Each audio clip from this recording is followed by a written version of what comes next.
Good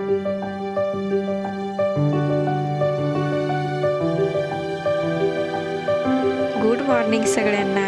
तर सकाळ झालेली आहे आणि सकाळचे 6 वाजलेत.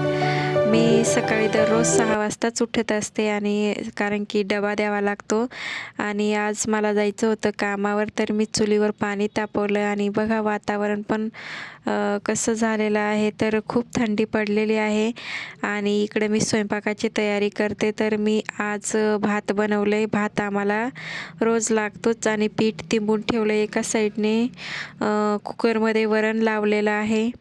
आज भाजीला काही नसल्यामुळे मी वरण भातच घातलेला आहे आणि बघा पाणी पण तापलेलं आहे. तर मी आता करते आंघोळीची तयारी आणि मी आज आलेली आहे कंपनीमध्ये कामाला. तर बघा दुसऱ्यांच्या ठिकाणी काम करायला गेल्यानंतर अशी परिस्थिती असते. तर खूप म्हणजे खूप लहान लहान मुलं घेऊन बाया कामाला येत असतात आणि हे तर मला खूपच बोलले की जे तुझं मशीनचं काम आहे तेच कर.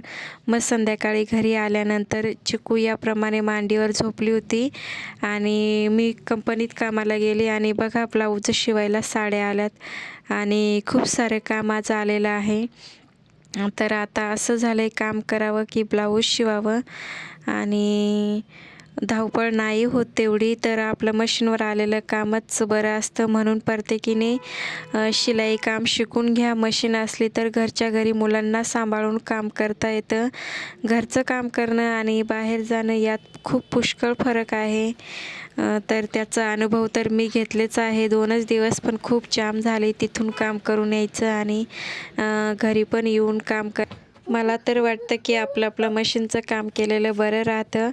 घर मुलं सगळं पाहून आपलं काम व्यवस्थित होत असतं. तर व्हिडिओ कसा वाटला कमेंट करून नक्कीच सांगा आणि हो व्हिडिओला लाईक शेअर सबस्क्राईब नक्कीच करा. बाय.